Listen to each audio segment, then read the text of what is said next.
আসসালামু আলাইকুম। Foreign job information চ্যানেলে আপনাকে স্বাগতম। আমি আছি মোহাম্মদ বিপ্লব, সরকার অনুমোদিত রিক্রুটিং এজেন্সি ব্রাদার্স ইন্টারন্যাশনাল থেকে। আজকের ভিডিওতে মালয়েশিয়ার কলিং ভিসার সর্বশেষ আপডেট নিয়ে কথা বলবো। প্রথমেই পরিষ্কারভাবে জানিয়ে দিচ্ছি, মালয়েশিয়ার কলিং ভিসা এখনও চালু হয়নি। হ্যাঁ, এটাই সর্বশেষ আপডেট এবং মালয়েশিয়ার কলিং ভিসার কার্যক্রম এখনও শুরু হয়নি, অর্থাৎ কলিং ভিসা এখনও চালু হয়নি। আমাদের এজেন্সির মূল কার্যক্রম মালয়েশিয়ার ভিসা কেন্দ্রিক, তাই আমরা মালয়েশিয়ার ভিসা সংক্রান্ত তথ্যের উপর বেশি গুরুত্ব দেই এবং নিয়মিত খোঁজখবর রাখি, এটি স্বাভাবিক। আপনি যদি নির্ভরযোগ্য ও সত্য তথ্য জানতে চান তাহলে আমাদের চ্যানেলটি সাবস্ক্রাইব করে রাখতে পারেন। বাস্তবে যখন মালয়েশিয়ার কলিং ভিসা চালু হবে তখন সেই তথ্য সবার আগে যেন আপনার কাছে পৌঁছে যায়।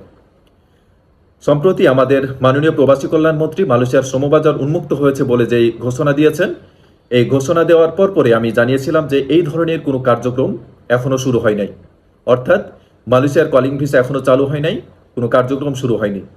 এছাড়াও বাংলাদেশে ছড়িয়ে পড়া মালয়েশিয়ার শ্রমবাজার চালু হয়েছে এমন খবর সত্য নয়।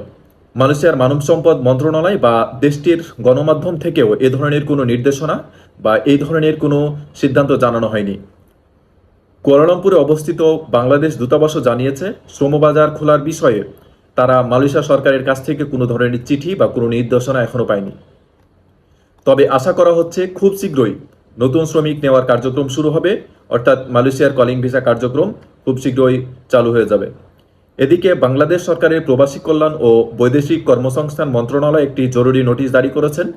এই নোটিশে মালয়েশিয়া গমন ইচ্ছুক কর্মী এবং রিক্রুটিং এজেন্সিগুলোকে সতর্ক করা হয়েছে। বিজ্ঞপ্তিতে বলা হয়েছে, রিক্রুটিং এজেন্সিগুলো যেন কোনো ধরনের পাসপোর্ট সংগ্রহ না করে এবং কর্মীদের সাথে কোনো ধরনের চুক্তি না করে।